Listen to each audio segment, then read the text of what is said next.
In the heart of the bustling university city of Leuven, in Belgium, there is a place that feels like a step back in time. This special place is called the Great Beguinage. It is not just one building, but a small town within the city.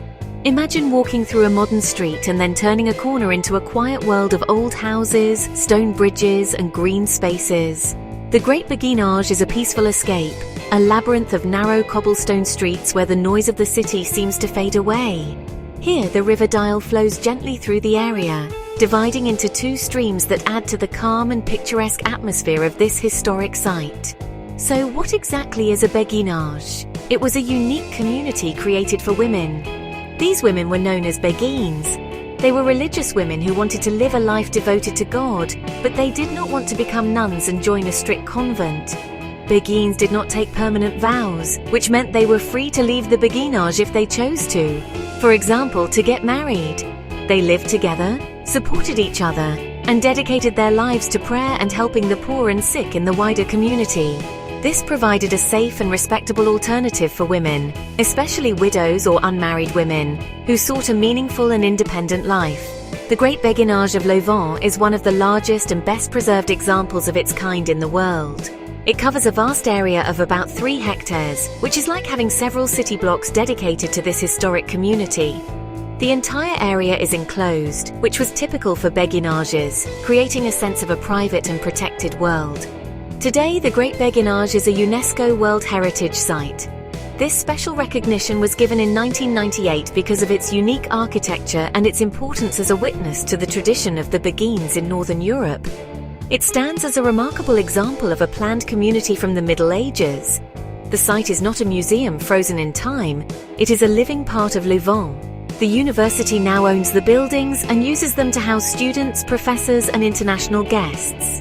This ensures that the Beguinage remains a vibrant place, full of life, continuing its long history as a place of community and learning.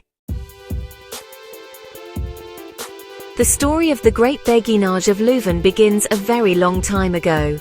The first written records that mention the community date back to the year 1232.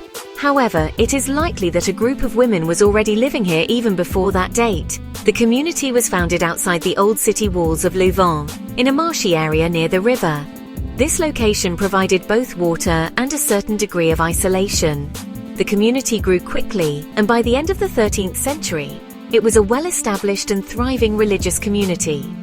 The women who lived here came from different social classes, from the wealthy to the poor, all seeking a life of piety and purpose. The golden age for the Great Beguinage was during the 16th and 17th centuries. At its peak, around the year 1670, the community was home to approximately 360 Beguines. This was a significant number of women living and working together. During this time, the Beguinage was a bustling and self-sufficient village. The women had their own church, an infirmary to care for the sick, and farms to provide food. They earned money through crafts like lace-making and weaving, which they sold in the city. Their daily life was a mix of private prayer, communal worship in the church, and charitable work outside the Beguinage walls, making them a respected part of Leuven society. One of the most famous people connected to the Beguinage was a man who would later become Pope Adrian VI. Before he became Pope, he was a professor at the University of Leuven.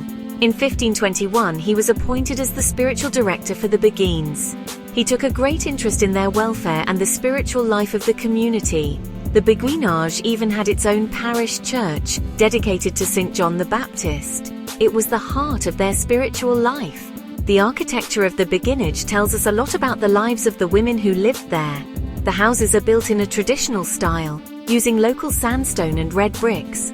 Many homes have small gardens, often enclosed by high walls, offering a private space for contemplation or growing herbs. You can also see small statues of saints placed in niches on the walls of the houses, which shows the deep religious faith of the inhabitants. Unlike convents, the houses were not all identical. Some were larger homes for wealthier Beguines who had their own servants, while others were small, humble dwellings for the poorer members of the community, showing the social diversity within this unique sisterhood. The history of the Great Beguinage was not always peaceful. The community faced many challenges over the centuries, including wars and political upheaval. During the religious conflicts of the 16th century, the Beguinage suffered damage. It was located outside the main city walls, which made it vulnerable to attacks.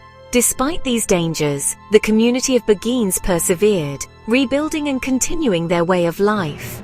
They showed remarkable resilience, adapting to the changing times while holding on to their core values of faith and charity. Their strength as a community helped them to survive periods of great uncertainty and danger that swept across Europe. A major turning point came at the end of the 18th century with the French Revolution. The new French rulers who occupied the region were deeply suspicious of all religious institutions. They saw the Beguinage as part of the old order that they wanted to destroy. In 1798, they officially dissolved the community and confiscated all its property. The Beguines were forced to sell their homes and common buildings. This was a devastating blow. For a time, it seemed that the unique way of life that had existed for more than 500 years was over. The very survival of the Great Beguinage was in question. Even though the community was officially shut down, the spirit of the Beguines did not disappear completely. Some of the women were able to buy back their houses and continue to live in the Beguinage, trying to maintain their traditions in a more private way. However, the community never fully recovered its former size or influence. The number of Beguines slowly declined throughout the 19th and early 20th centuries. The world was changing, and there were now more opportunities for women in society, so fewer chose the Beguine way of life. The last Beguine of Leuven, a woman named Philomene, passed away in 1988. With the end of the Beguine community, the future of the historic site was uncertain. By the middle of the 20th century, many of the houses were in a very poor condition. They were old and had not been properly maintained for a long time. The beautiful Beguinage was at risk of falling into ruin and being lost forever. It was a critical moment. The city of Leuven and its university had to decide what to do with this large, historic and decaying part of the city. A plan was needed to save this precious piece of history from being forgotten and disappearing from the landscape. Recognizing the immense historical and cultural value of the site, the University of Leuven took a bold step. In 1962, the university bought the entire Beguinage. This was the beginning of a new and exciting chapter for the old community. A massive and careful restoration project was launched. The goal was not just to repair the buildings, but to preserve their authentic character. Architects and craftsmen worked diligently to restore the houses, the church, and the streets to their former glory, using traditional materials and techniques wherever possible. This ambitious project took many years to complete, transforming the neglected site into the pristine historical gem we see today. The restoration was a great success. Today, the Great Beguinage of Leuven looks much like it did during its most prosperous times centuries ago. The houses with their characteristic red brick walls and stepped gables line the winding streets. The stone bridges that cross the River Dyle have been repaired, and the green spaces and gardens are beautifully maintained. The entire area is now a fully functional part of the university campus. It provides housing for students, visiting scholars and university staff, bringing a new kind of community to the historic streets. This clever reuse ensures that the Beguinage is not an empty museum but a living, breathing part of the city. The decision to restore the Beguinage and integrate it into university life has been celebrated as a model for heritage conservation. It shows how a historic site can be preserved while also serving a modern purpose. The quiet, contemplative atmosphere of the Beguinage makes it an ideal place for academic study and reflection. The students and professors who live there become temporary custodians of its history. They walk the same cobblestone paths that the Beguines walked for centuries. This continuous human presence keeps the story of the Beguinage alive, connecting the past with the present in a very direct and meaningful way. The Great Beguinage of Leuven is important for many reasons. As a UNESCO World Heritage Site, it is recognized for its outstanding universal value. It is a testament to a unique social and religious movement led by women in the Middle Ages. It offers us a window into their lives, their faith, and their independence. The Beguinage is more than just a collection of beautiful old buildings. It is a symbol of community, resilience, and the enduring human search for a meaningful life. Visiting it is a journey into a different era, a peaceful and enchanting experience that reminds us of the rich layers of history that exist all around us.